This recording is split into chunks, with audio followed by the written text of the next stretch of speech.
Hello, good afternoon and welcome to Rob and Suzi's allotment adventure part 27. It is Sunday the 14th of September and it's a bit of an overcast sort of an afternoon. We'll give you a walk down the plot, show you what's happening. The pear tree has started to drop a few pears, but we've had a fair few off it, but they don't ripen. They're a strange thing, they don't ripen on the tree. You've got to pick them at a certain time and then they ripen in your house, which is a bit weird. That's how pears operate apparently. We have got the yellow courgettes are still fruiting or producing, you can see in there, and the standard courgette is still popping the odd one out. They're getting a bit deformed now it's the end of the season. It's getting a bit cooler. I've just dug some potatoes for this evening's dinner, so they look good. And I've been informed that we've run out of dwarf beans as well, so these nice little beauties here, the green ones will obviously be coming home. The yellowish ones, they'll be getting dried and used for next year's seeds for the plants. Alright, we've got a bit of a few little disasters in here, I'm afraid. The broccoli has hardly produced and it's going to seed already. It's flowering. We're getting little heads like that and that one, and then if I leave them for 2 or 3 days too long they flower like that, which is obviously inedible. So there's a couple of little heads, but not really the intended output. We'll show you some good cauliflowers though that I'm sorry, it missed out. There's the leeks that need weeding. I've just pulled this cover back to show you the superb cauliflowers. That's what one should look like, and this one is starting to go pink, which I've sensed when they're about to turn and go into flower, they tend to get a little bit of pink on them. They're still edible, they just look a bit weird. And there's that one starting to go, and there's another cracking one over there. We've got a freezer full of them, so they're all getting given to family and friends. Right, we'll go into what I thought was the fortress of the sweet corn. What a furry friend has just run out from here when I opened it up earlier. There are some good cobs still. That one has been started to be eaten. Well, if you can see inside, that's what's inside, but they've a little furry friend. It's either a rat or a squirrel. We've just had a rat in here that's ran out, which is not very nice, but part of wildlife I suppose.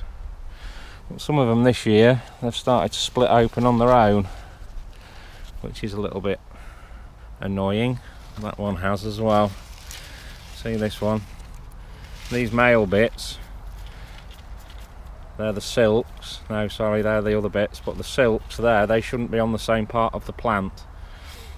They should be like this one. And there's the male bits where all the pollen is, up here, and then it drops down onto these, which are called the silks. This is the female bit, and then the cob is there. But this one has got it all combined, which is not what you want. And then this one is called corn smut, and it's a fungus. It's like a mushroom. and earlier on in the week that was all white. It was like much more like a mushroom, and it's a fungal growth, but apparently it's a delicacy and it's eaten in Mexico, but I don't fancy eating anything like that. It looks pretty poisonous and manky to me, but hey ho. And this is what the furry friends do.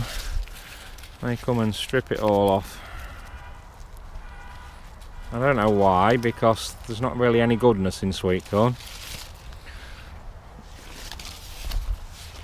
It's one of the only things that doesn't really do a lot of good. There's one you can see that I've harvested, and it's got quite a good, this little bit up here is where it hasn't quite pollinated properly. There's the good bits in there. Oh, did you see that squirt out? That's all the goodness, that's the good stuff. So I've got one of those to get to Ashley from work. He said he wanted one to try, and that's a small cauliflower head that's coming home with me for tea, along with some carrots, which I think are chantenays, because they look very short and stubby, or it could be just because it's such a dry year, I don't know. They don't grow very well up here, that's why I've got my raised beds. But there's still some more carrots there waiting to be harvested. There's no rush for carrots, and they can grow happily all the way through. And then we've got the fruit cage, which you can see I've pulled the top back, and we have got a massive amount of golden raspberries that you can see are just ready. They are, there's some even fallen off here because they're a bit over ready. But when they get ripe, they just pull away in your hand. You can see that one, and you can just see how easy they come away. There's no need for all this pulling and yanking. They're just perfect, and they taste fantastic. Golden raspberries are where it's at as far as I'm concerned with fresh fruit. I don't think there are any normal ones down this side. No, they're all, seem to be all golden that are ready. We've got the outside strawberries, they're ripening a bit later. Some nice cut flowers I can't remember the name of. That's a nice one. And I think those are going to be Tigerella, I think. Some of these varieties have got mixed up. I got given some plants, and the lady that did them said that she's had some and they are Tigerella and they're not Gardener's Delight, which is what was on the packet, but hey ho.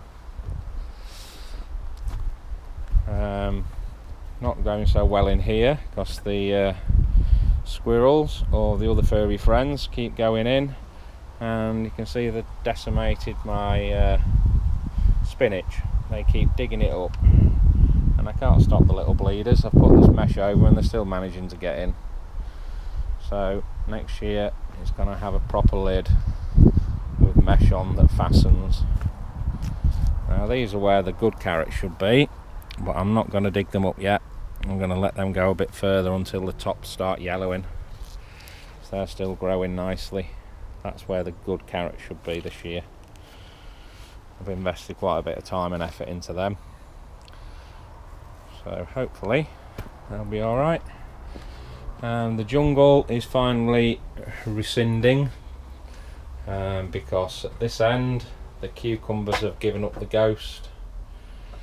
They've just died off to nothing. This was nice and green earlier in the week with flowers on, ready to produce, but it's just all wilting and dying, so I'm not even going to water them anymore because they've given up. But there are some nice huge tomato there, off on my Big Daddy plant it's called, which are but unfortunately some of them, they just rot on the vine like that one has. Dear me, that's just terrible. I'm not going to go into what that looks like. And then the Romano plum ones, these are the ones that you boil up with a bit of basil and onion and garlic and make your passata with. And they've gone really well this year. Suzi's produced no end of passata, which is your bolognese sauce really. And these are the ones that are tigerellas, the stripy ones. You can see there, when they're yellow they look like that. But it's getting to the end of the tomatoes really. Nearly all of the little plum tomatoes have got, sorry, the cherry tomatoes have gone, getting mixed up. The plum tomatoes have done well, the cherries are nearly at the end. You can see there's a few stragglers, but it's so much earlier than last year. So there we are, that's a little tour. Hopefully showed you a little bit of good and bad that we have on the plot, which is what you've got to do. Don't get too downbeat with some of the disasters, because there's always some of the good stuff coming along. The cauliflowers have done better than ever before. The freezer's full at home, we're just giving them away. So that's the cut bit really. Right, thanks for watching. I don't know how many more of these I'll do this year, because we're getting to the end of quite a lot of the harvesting stuff, but thanks for bearing with us. Don't forget to like and subscribe, and we'll hopefully catch you soon. Cheers.